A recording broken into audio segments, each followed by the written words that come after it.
I stay bout it, I'm not pouting. Break through walls and climb it mountains. If you want it, scream it loud and show this world what they've been doubting. Never waiting on the world to catch up to me. Leave it in the rear view. I wish that it was up to me. The world would never fear new. Hey, what's up, guys? Welcome back to another episode of the Braintainment Show. Today, I'm really lucky to be joined by a brilliant guest, Olympic silver medalist, advocate and speaker, founder of the nonprofit Switch for Good, which we'll unpack a little bit later in the conversation, and someone who just really has a powerful story of overcoming addiction, but perhaps most notably doing so in a way where she was able to channel and direct those behaviors, those obsessive, addictive behaviors towards something positive, towards something productive. And that's where we'll start this morning. But we're going to split this episode into two, which will be really cool. Firstly, we'll explore Dotsie's story and how we can all leverage our own addictive traits and behaviors to our advantage for productive pursuits. And then for part two, we'll dive into the world of veganism and living a plant-based lifestyle, which I'm actually quite excited to get to and unpack and come from a place of curiosity. So a bit to get through. But firstly, with that all said, welcome to the show, Dotsie Bauch. Hey, thanks for having me. We're just chatting off air, having some fun. And, I can tell you're an absolute legend already. I've had a little bit to do with you, behind the scenes, just in terms of like going down the rabbit hole of your story. And, I found it really fascinating. I think there's lots of value we'll get from this chat today. Firstly, Bauch, did I say that correctly? Is that how I pronounce your surname? Yeah, sounds good to me. All right. Brilliant. So let's maybe start with some context. You ultimately go on to win a silver medal in the Olympics, which is no small feat. But for those that aren't familiar, perhaps just give us the backstory of what your life looked like prior to that. And I suppose how you ultimately end up jumping on a bike. What does that all look like? Mm-hmm. Well, my life before that looked, well, except for the 10 years leading up to the training and all the training at the Olympics. Of course, yeah. Prior to that, it looked like nothing you would ever imagine an athlete's life to look like. I grew up in the South in the United States in Kentucky. And I really have no one to blame on for all of my misgivings and all of my issues, but myself, because I have a wonderful family, parents that were incredibly supportive, still married, a beautiful sister that's 7 years younger. And I really kind of grew up in this idyllic, Southern household and had, kind of really didn't ever want for anything. We were middle class and we really loved being together. And so as I traversed through high school and then on to college, towards the end of my college career, which I went over to the East Coast to get educated, what I thought was going to be a better education that I could get in the South, but I don't know if that's true or not. But I went to Villanova University outside of Philadelphia. And towards the end of that, my mid junior year, I really started struggling deeply with feelings of inadequacy. Probably you edit this. I don't, sorry, but don't worry. I'm fumbling all the time. I think people seem to enjoy it. No, right. They like the blunders, right? It's like, makes us real. Inadequacy is what I'm trying to say. And just feelings of, there's just a lot of self-loathing going on, a lot of self-hatred.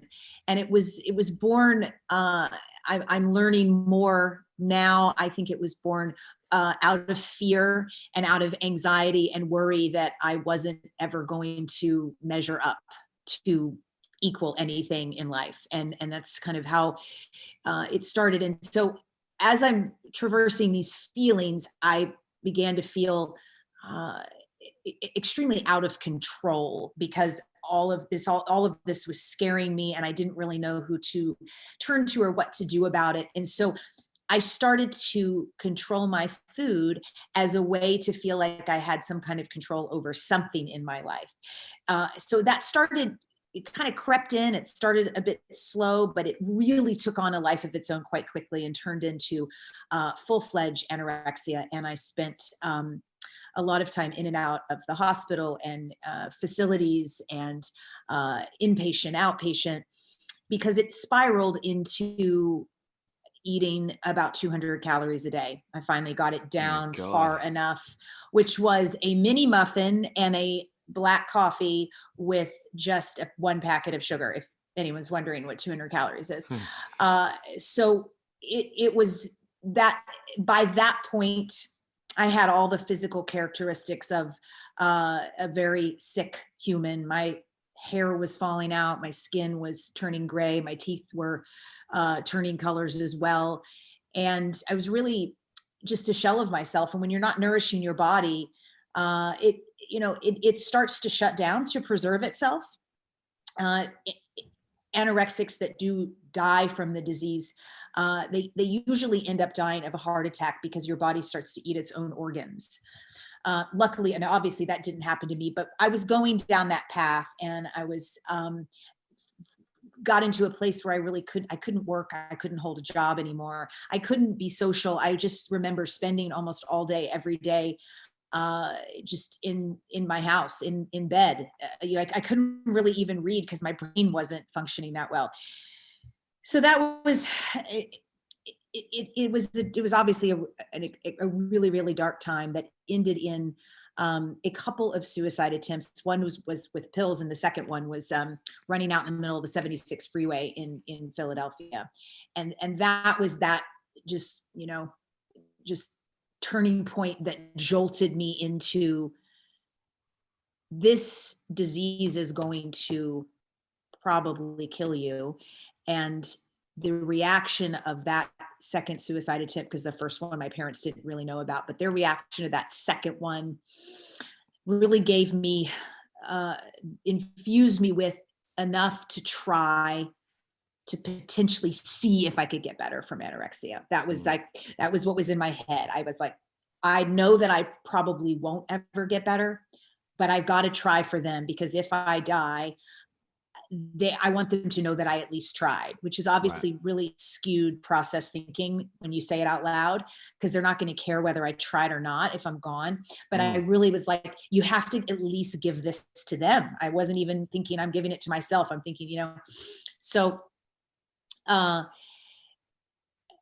started to reach out to therapists, went through many, as anybody who's been in therapy, it takes a little while to find the one you connect with. Absolutely. And the one that you really, I needed to find one that I knew they were not going to let me get away with my crap, because I lied to the first, 3 therapists that I sat down with. But long story short, I was able to connect with one that really connected with me, and we got to work. We got to work, and I was ready to get to work. I just kind of thought, I'm not going to really, I think every anorexic I've ever talked to since then, and there's been a lot, because I do a lot of mentorship. You just have this sense of, I won't ever really be 100%, but maybe I could be a lot better or a little better, and I could live a life, so I didn't believe that it would. Just on that, do you think, and that's really interesting, do you think people, whether it's people experiencing anorexia and going through that disease, or, I wonder if the same parallels could apply to other situations, but do you think people maybe who are feeling that I'm never going to get to 100%, almost just stop them from trying? It's like, is this even worth it? Oh, hell yeah. Absolutely. I mean, that's what stopped me for, a while there, for sure. It's right, because you really can't, I don't think you could be successful at anything without some hope.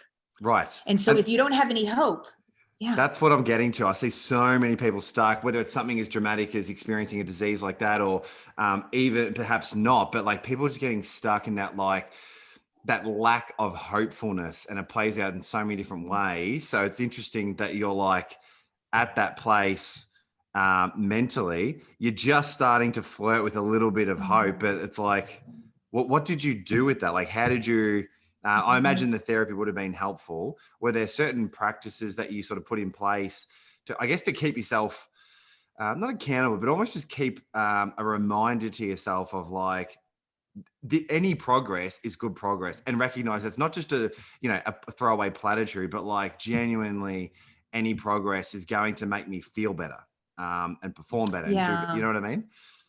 Yeah, it not at first. Right. At first, I just was like, okay, if I'm going to do this and I'm going to try, I'm going to try hard. And I've always had a pretty solid work ethic, which is why I was also a successful anorexic. You know, I mean, it's hard to starve yourself. So, you know, Right. to me, it was work.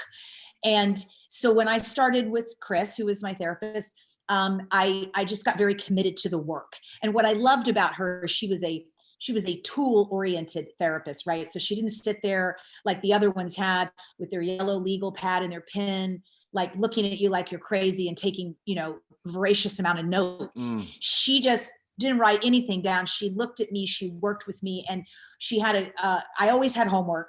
And there were a fair amount of tools that she gave me. So if this, then this, if this, try this. If you think you're gonna, you know, abstain from food, you have to do this first, and then you still can abstain from food. She had, so I really just leaned into the work. Yes. And as we were doing the work, hope started to unfold because I was getting better. So I thought, well, then I started wondering how much further I could go with the getting better. Yes. You know, I started to open up the possibility that could it be all the way? Interesting. And so do you think, I think I've heard you reflect on this. Is there a part of that, whether you call it obsession, addictive behavior, like was there a part of that experience, I suppose, that then translated into how much effort you put into your cycling? Oh, for sure. Yeah. So the end of that story with the therapist was I was much, much, much better and able to kind of thrive and be in my life again, be a participant in my own life. And she said to me one day on one of our last sessions, you know, she said, Dotsie, I want you to be able to, you know, find an activity or a sport or an exercise. Cause I had told her from day one, if I can't move my body in a healthy way again, because I had, you know, I really will not consider myself well or healed. Cause I definitely had part of anorexia, of the over exercise disorder back then. So Right.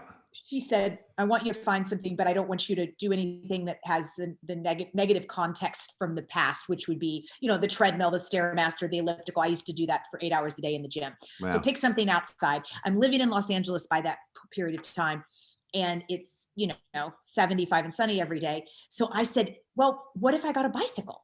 You know, that sounds kind of fun and freeing and enjoyable. And how old are you at this point? Because you're not like 15, right? Like you're exactly. mid-20s, Yes. right? Yeah. 26. 26. Yeah. I think I find that like, and sorry to cut you off there. I just want to really drive this home for people tuning in.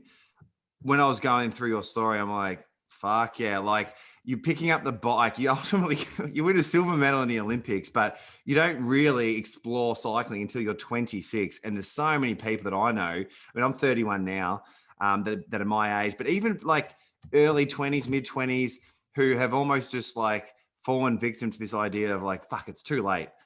I can't do this. I can't do that. Even if they're not sure what they want to do, they've almost just like bought into the belief that like, I'm never going to find something that I can sink my teeth into, something that I can get excellent at, something that's going to bring me a deep level of fulfillment. So anyway, I just wanted to highlight that caveat. So you're 26 at this time. Yeah, but you know, when you're 26, I mean, you know, it feels super young. So I didn't know. It also sounds young now, but I'm well aware that it's you know, normally I would say the bike would have been picked up, you know, 15 years before that in terms of, you know, when my competitors probably picked up the bike.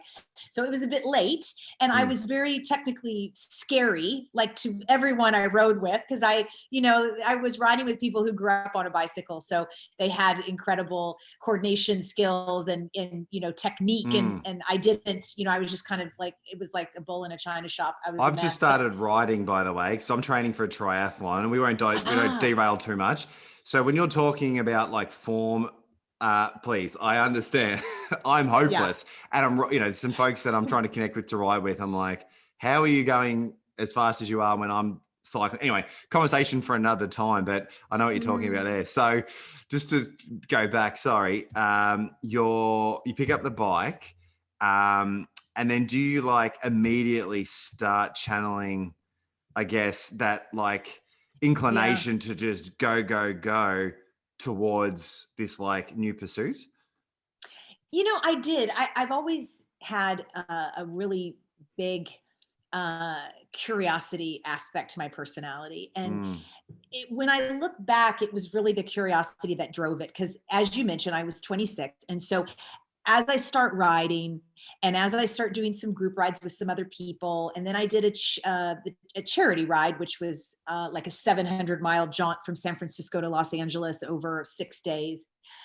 And I'm in the front groups with the guys, but that doesn't really make sense because I've kind of just started, and ends with, Dotsie, you might want to try a race or something. I think you might have some talent here. I can't, if you really just started, and I'm riding a mountain bike on the road, this whole thing. yeah. It was just, I just kept feeling like I was fueled by the curiosity of, what's next? That's weird that I could have some talent in this. Oh, I tried a race. The first race I did was a disaster. I got like 13th or 14th or something, and I crashed out almost the entire peloton. It was pouring rain, and it was a mess. And I remember calling my mom after it was over. I'm like, well, we can check the bike racing thing off the list because that sucked. I hated every second of it. And then the next day I woke up and I was like, where's the next bike race? Because I just thought, okay, wait, I can't, I'm still curious to see what can happen. I have to at least make good on this disaster of a race I just did. And that just kept, catapulting itself into the next, to the next. And I just kept thinking at one point I got to where, I thought, I have to try this now and pursue this now. Cause this is just about, I'm right about the time before I do a big national caliber race where the U.S. national team took notice. And I'm right around that time. And I think to myself, I can't do this later, this potential to be a professional cyclist. Like I can't, go back to work. Cause I had worked and was making a good living. And then now I'm a cyclist, I'm making zero living, literally zero living, doing what I'm doing. So there was definitely a strong pull to kind of go back to what I was doing before, which was art department production. And in LA, it was a great living back then.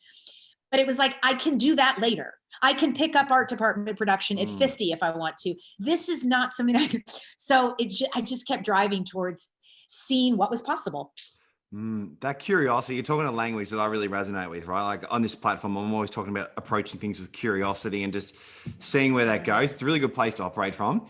I think what I want to unpack is, so that's a really good foot in the door, I suppose, is to follow that curiosity and just, it's a really good step one, but ultimately, particularly to get to the levels that you did, you run up against suffering inevitably, physically, mentally, and you have to be able to have those conversations with yourself to move through that. And I think I heard you talking about, if you were enjoying cycling for those things you've touched on, getting outdoors and being in nature, you have that curiosity, start to fall in love with the sport.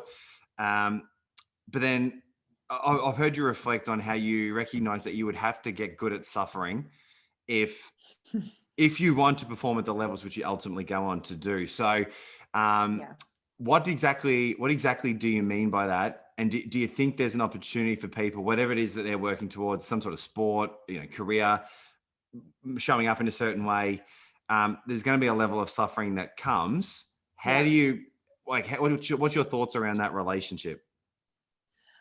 Well, I was already really good at suffering as an anorexic, right? So that was, that was my jam, right? Like I would kind of get off a little bit and have a lot of pride in how much I could restrict. Yep. So whatever people have been through in their lives, whether it's an eating disorder or a million other things that we struggle with and we fight our demons on, because that's what an eating disorder is. It's just acting out on your inner demons. People think it's about food, but it's not. It's just like any alcoholism, drug addiction, sex, whatever it is. It's just really acting out on your demons and your inner pain.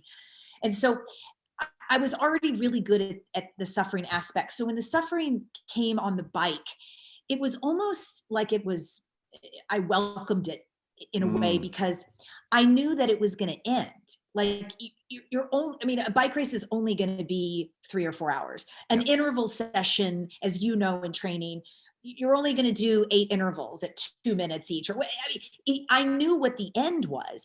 And when I was really sick, I didn't see an end, as we talked about before. Yeah. So it was almost this I could take the suffering to almost a new heights in cycling, because I knew it was going to end. So I was, again, very curious to see how deep I could go. How much suffering could I withstand? And how, with really, really deep suffering, you go into an almost euphoric state if you can reach that, really deep into it. And so then that gets addictive. So this sounds like a drug addiction now, but it was really cool to see how much I could stretch myself to suffer harder than the next person. But I knew it was going to end. So I think that's what kept me going with it. It was never going to be as bad as was before. Yeah, definitely. I reckon if that idea of being able to build a narrative or a dialogue around intentional suffering, it almost gets people out of this like default suffering, with idle hands, I suppose is how I would describe it. So, you've explained that, which I can only imagine is just scratching the surface of your experience with anorexia. I know that you had some issues with drugs as well, if I'm not mistaken. And, I know, well, some of the people that tune into this show anyway might be able to resonate to some extent, particularly with recreational drug use. That then turns to like habitual, whether it's addictive, I don't know, but certainly more consistent than is good for anyone. And in large part, my personal interpretation anyway, because I've been down that rabbit hole, is like there's also a form of suffering to that as well. And I guess the point I'm trying to highlight is like, if we're not able to direct that suffering into something, particularly with the body, where it's like intentional, you can do something, then we're going to find ways to suffer, whether we even realize it or not. And a lot of people don't. That's a whole other can of worms. We're going to find ways to suffer regardless, but with no upside. And I feel like what you've been able to do, and what I want people to recognize, is if you can direct that in a way, it's not only will you start to achieve or perform or whatever it is that motivates you, but I mean, I would imagine to some extent when you do get off the bike, when you win the medal, obviously, but even just in your train, when you get off, there must be a sense of like, fuck yeah, I'm awesome. And like a real sense of like credibility as this like healthy byproduct from channeling this like, pushing yourself and suffering in the right way. So that's my little synopsis. Does that resonate with your experience? Yeah, I wish I'd said fuck yeah, I'm awesome like a lot more times than I did. But yeah, I think I felt like that at the Olympics a little bit and a couple of other races. But it's interesting, when you're pursuing anything, it's like it's just the human condition to just kind of berate yourself and go back to what could have been better, even if you cross the finish line first. So looking back though, that is the most excellent advice for people. Just stop more than once a day and say, fuck yeah, I'm awesome. Yeah. No matter what you're doing, because life is really hard and we're giving it our best, aren't we? Absolutely. Yeah. I mean, something that I'm going to write that down and say that to myself. That really is, I love it. I might come up one day in one of those quotables, like on an Instagram post from me.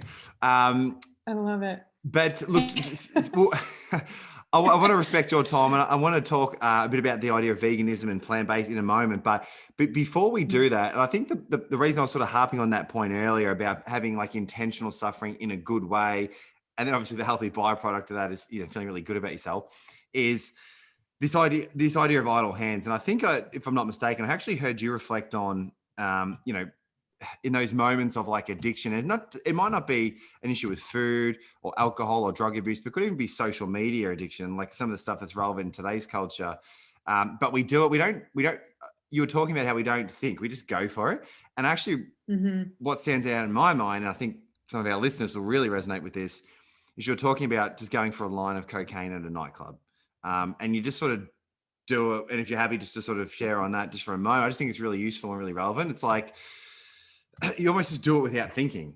And again, I would argue that is in large part because there's nothing productive that people are really channeling this like natural inclination to like, I guess in some ways be addictive, I suppose. But what exactly did you mean by that? And do you think there's an opportunity for people to recognize that in their own lives, whether it is, like I said, cocaine, other drugs, alcohol, social media, poor language, these like addictive behaviors we do on autopilot? Wow, I don't know that I've ever really, I don't think I've dove into that in my head in terms of the autopilotness of addictive behavior, because you're true. I mean, there's times when you're actively pursuing it, if you're buying the cocaine or you're thinking about where you're going to buy the cocaine. But then, like you said, it is a bit of autopilot once you have it and then you're just doing it.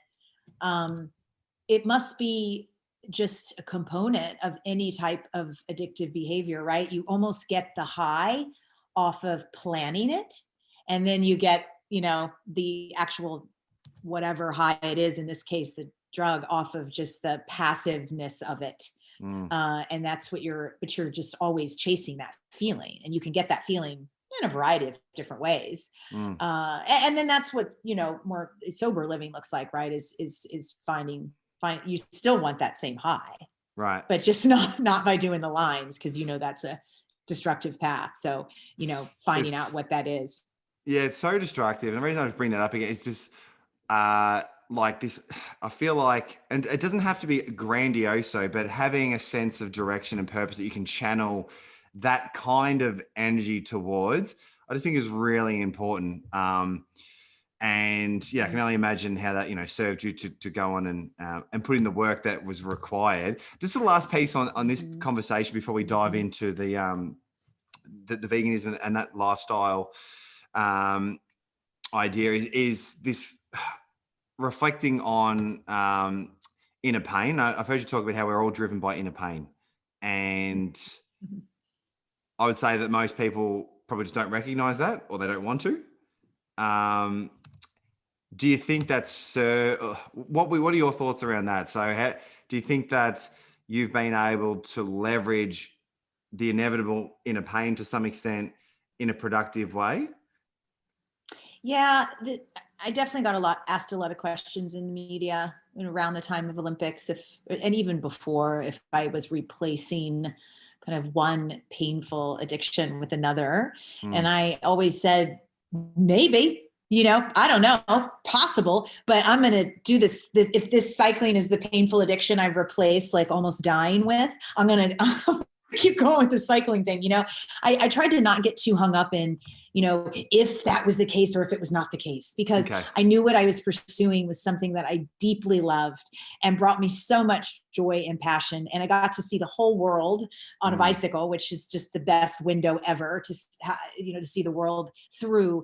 But I, even in what I'm doing today, which is running a nonprofit, I think at the core of me is that driven by pain, because I'm certainly driven to do what I'm doing now by channeling and really truly feeling the pain that billions and billions of non-human animals go through daily. So it is that pain and that agony and that misery and that suffering that fuels my work every day. Yeah. So I think that I'm venturing to guess that it's somewhat common throughout the human experience. I think so too. To be driven from that. Yeah, definitely. And that's it. We were talking off air about my personal journey, and now, with my head trauma, I've spoken a little bit on the show. And now, that's been the psychological ups and downs, my, experience with depression, anxiety. I've had a lot of people reach out to me off the back of sharing those conversations as well, people going through similar experiences.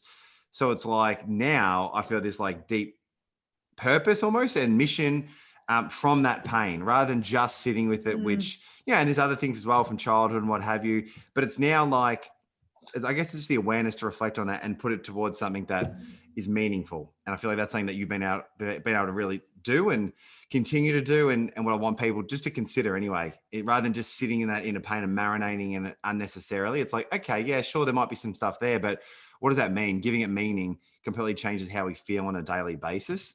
So you touched on it there, but the nonprofit Switch for Good, if I'm not mistaken. What's that all about, and what's the driving motivator for you, if you could expand on that a bit more?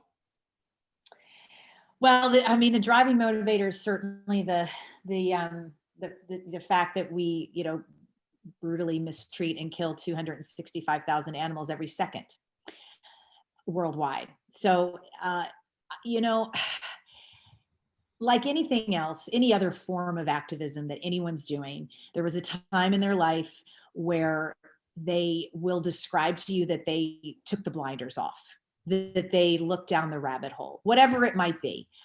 For me, that was the animals in our food system. And it was revealed to me in a bizarre way. I mean, I was just on the computer doing something, whatever, about like 10 years ago.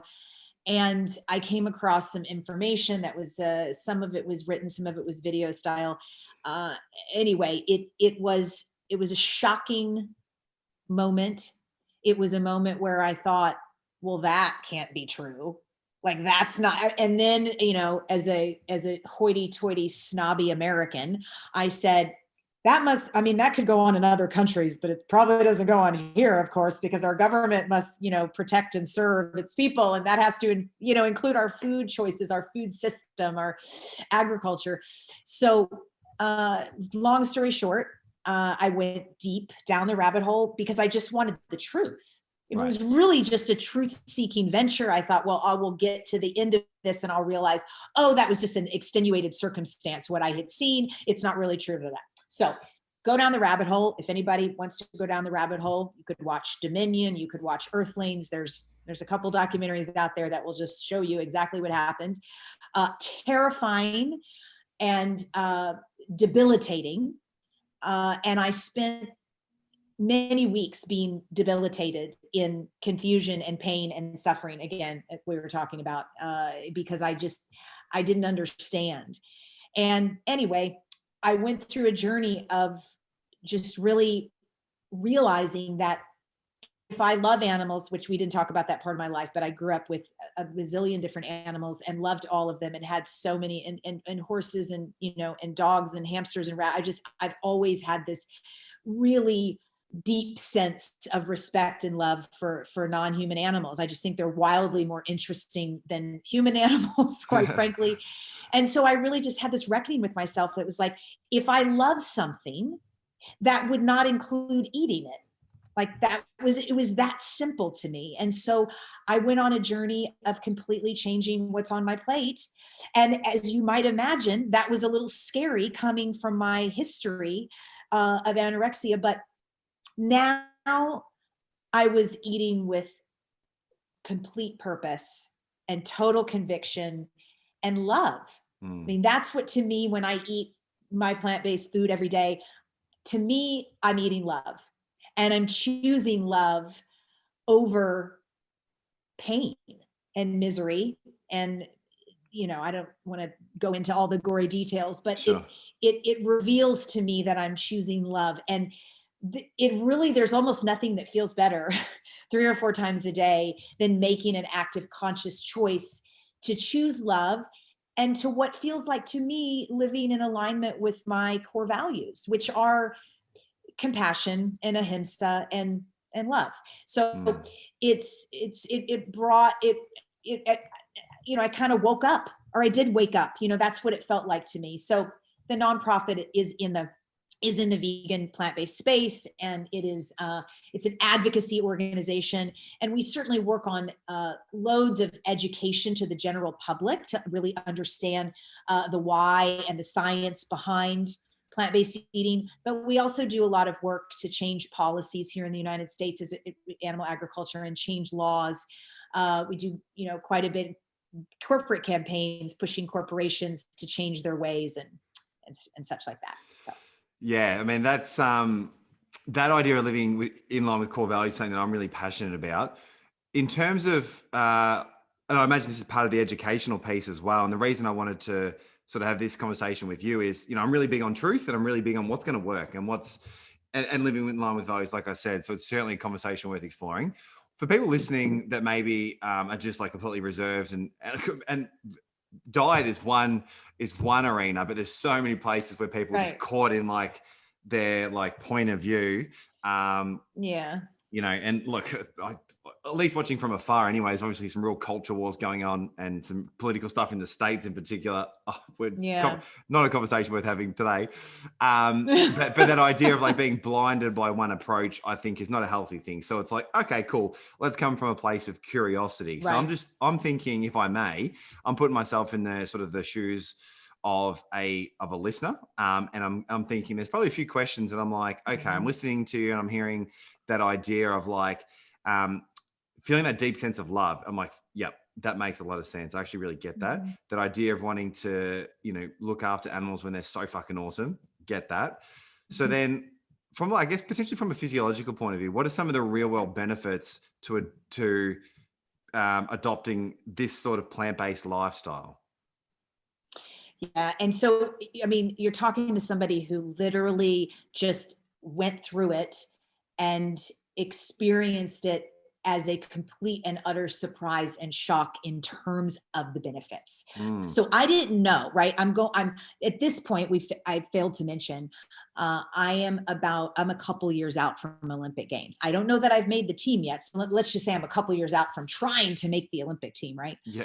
and and so I now have had this soul shift, is the only way I can describe it, and I have no idea what's going to happen to my performance because I believed the status quo. I believed that you needed meat for protein, that you needed animal foods to recover, that the only way to get big and strong was if you eat carcasses, right? Which sounds insane to me now that would ever be something that even to believe, but I did, along with 97% of the world. And so I didn't know what was going to happen, but uh, I start going down the journey. And as we've also mentioned, I was, a bit older. So I stood on the Olympic podium at 39 and a half. So, I'm like, whatever, 36 and a half or 37. And I start noticing this incredible amount of, post-exercise inflammatory reduction. I start noticing that I am snappier. I've got more energy, especially in between workouts, because as track cyclists, we train 3 times a day. It's on the road, on the track, and then lifting weights in the gym. So you're basically, eat, rest, recover, train Yeah. again, eat, rest, recover. It's very monotonous. So I'm starting to notice more energy in between the training sessions, which is huge, right? Because every athlete Mm, knows the more workload that you can do, the better you're going to be. I mean, that's why people dope, right? It's not the dope. It's the fact that on the dope, they can handle way more workload. So if you can train more, right, that's better. But you can't train 24 hours a day because you have to repair and recover, because it's in the repair and the recovery that you actually get stronger and get better, yeah. right? So that I started noticing that. And then I also started noticing when I would wake up in the morning, I usually would wake up and I would feel like sluggish, kind of in like a cloud, just from the day's training before. And I used to have a joke that I couldn't get on the bike until 10, because it would literally take me from like 7:30 till 10 to wake the hell up and have, 2 coffees to be able to really feel like I could function. I noticed I was feeling pretty good in the morning. I didn't have that post exercise hangover, which, I would have from the day before. Um, and that, all that stuff was just kind of like happening. And I was, going, I don't know. Is it the diet? I mean, I don't know. It's the only thing I've changed, right? I had the same coach, the same teammates, the same regimen, the same, so nothing really had changed. And then I started to recognize, oh, I think that this is what it is. And my digestion improved, which I Mm, think is part of the reason that I had more energy and vitality, right? Because my body was not yeah. spending so much time, I guess, digesting through all the crap. And just there was certainly less oxidative stress going on. There was certainly less cell damage. And so that just, that decreased inflammation. And it also optimized the most powerful vegetables, especially beets and arugula, is nitric oxide that literally opens up your vascularity to Yeah. produce more blood flow, and more blood flow means more oxygen to the working muscles and to your organs.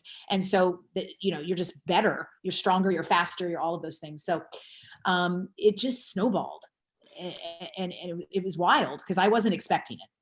Wow, there's a lot in there, and I'm listening. I'm going, fuck, that actually sounds pretty good. That all those things, particularly with all my training I'm doing at the moment. Okay, so for someone listening and they're going in a similar train of thought to me now, they're like, well, that all sounds pretty good.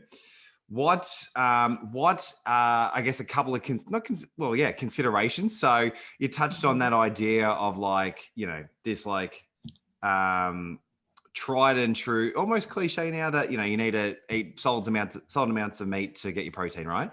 And I mean, protein to my little understanding anyway, does play a role in recovery and things like that. So I don't know, is it maybe like just having the awareness of like which, whether it's supplements or like the quality of the products that you do eat, the quality of the plants, like what are some of the considerations to ensure that, particularly if you are like an athlete and, working out pretty regularly, and then also what's maybe like a good place to start for someone who is just now exploring, that idea of vegetarian, vegan.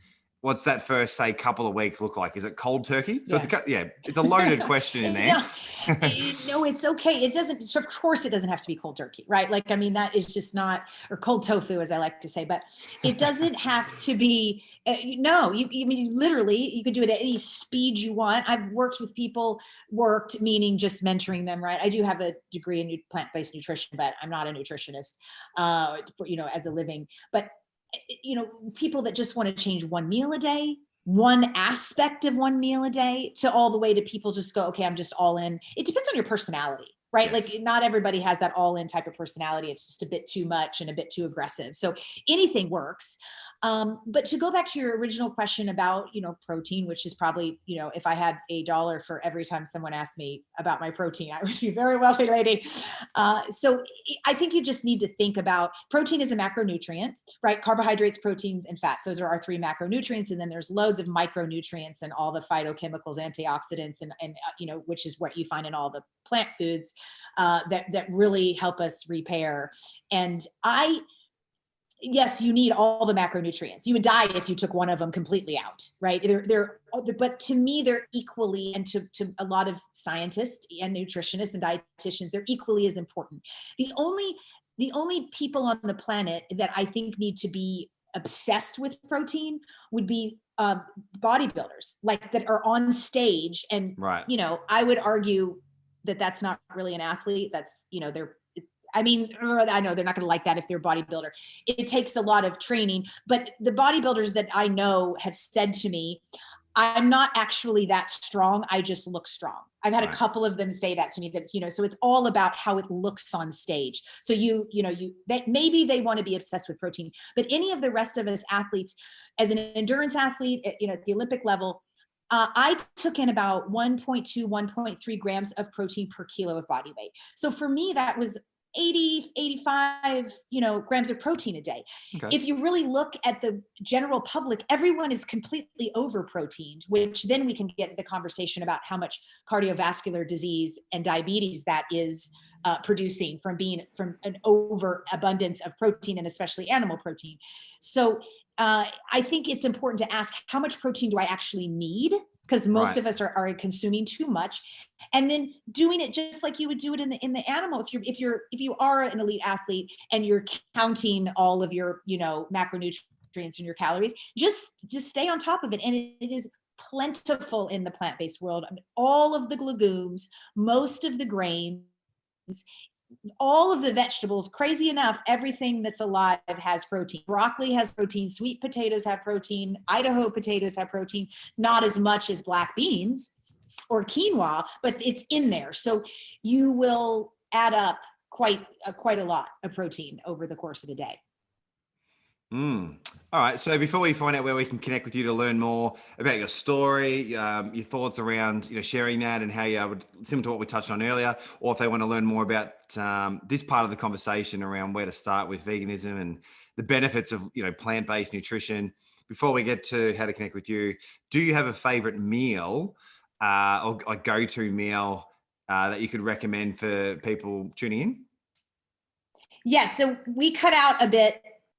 So I missed some stuff, like my Zoom went out and it reconnected. Oh, yeah, so you're asking about a meal, like a recovery meal, or your favorite go-to meal for people listening in terms of like nutrients, in terms of taste? Do you have a go-to meal that is like your favorite that people could maybe whip up tonight or tomorrow morning?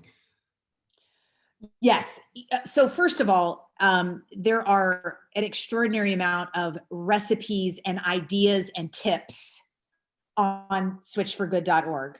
That's Okay. just switch the number 4 good.org if you go to food, because we gotta, it's interesting alternatives. And anyway, so there's a lot of fun recipes for athletes and for people that are just, like to move their body, not necessarily like a, high level athlete. But so my favorite thing to do is, and I think the easiest way to explain this to people is, I like to think of, I think most people do. They like to think of food in terms of ethnicities, right? What do we all do? Oh, you guys want Mexican tonight? You want Japanese tonight? Do you want Italian tonight? Like, we just do that in general. So I do the same exact thing with, hold on. I know you don't edit. We're just turning the video back on. I turned it off because I thought we were cutting out, but I'm back. Okay. So I do the same thing. My husband, I do the same thing at night when we're cooking. It's like, what do you feel like? So let's say that we feel like Italian. We'll pasta and tomato sauce or pesto sauce without cheese in it is amazing. And then we'll do a lentil walnut ragu. Okay, you can find that recipe on there, and it's like delectable, full of essential fatty acids, full of protein, right? Just full of everything that you need to repair and have energy. I always have a monster cruciferous vegetable salad every day. Whenever that is, but even if you're eating meat, you should do that. Yes. Like, people need to be eating a lot of vegetables. Right? Yeah, I agree aggressively. Right. Like, that is an important aspect to it. If we do Mexican, I mean, you're almost having everything. We'll throw in some vegan cheese. We'll throw in vegan sour cream. Like, now we're living in a time where there's a lot of that is available. It's made from tofu. It's made from cashews, the vegan sour cream, for example, or it's made from coconut. So it's delicious and wonderful. And you can still have kind of those favorite foods that you wanted before. 10, 15 years ago, that was harder. But now it's not. I'll do like a tofu scramble with nutritional yeast and cumin and paprika to put inside the tacos. That's absolutely amazing. And then, I mean, Asian's super easy, right? Because it's like it's a tofu stir fry, or it is, just a really decent vegetable stir fry. Like, I'm not somebody who needs like a quote meat replacement with everything I put in my mouth, right? I'll just do organic edamame. I mean, it's important to buy, organic soybeans. You want the non-GMO soybeans, obviously. Yes. So I just do those with just a ton of vegetables and, a couple different kinds of rice. What's also really important to remember, or I think it's fun to remember, but it is really cool, is seeds are a really big part of a very nutrient-rich diet. Think about it, how many nutrients seeds have, because they're literally made to grow the entire plant. So hemp seeds, sesame seeds, pumpkin seeds, any type of seed I put on top of my salads and my pasta and my stir fry. I mean, I'll just buy 3 or 4 seeds at the grocery store, have those for a couple of weeks, go to the grocery store, buy 3 or 4 different types of seeds, but they are just packed with nutrients, tons of protein, and they're delicious and crunchy, to add to your meals. So maybe that's helpful. That is super helpful. I'm bloody salivating now. I'm going to go, we're laughing off air about how we're both eating. I'm going to go eat again. That's made me hungry. So I'll put in the show notes below when we share this about the Switch for Good. I'll put how to connect with you, but also, are you on socials? Can we find you on there? Yeah. So, I mean, Switch for Good is all over all the socials, and that's where you can also find like more food, more recipes on Instagram. It's just Switch, the number 4 good. I am not that great at social media because I'm older. No, but I do, on Instagram, I'm Vegan Olympian. Cool. I'll link that. So I try to keep up with it, but yeah. I was so surprised it wasn't taken, but nobody wanted Vegan Olympian apparently like 6 years ago. So I got it. And anyway. I reckon it's going to be in demand now. You might be able to sell the handle. I know. Maybe one day, right? Well, Dotsie, I really, really appreciate you carving out the time to connect with me. I learned heaps. I feel like we could riff for hours and hours on end. So might have to get you back on for another installment, but really, really appreciate it. Got a lot out of it. I'm sure the listeners did too. Yeah, super enjoyable. Congratulations. And yeah, keep taking care of your noggin, all right?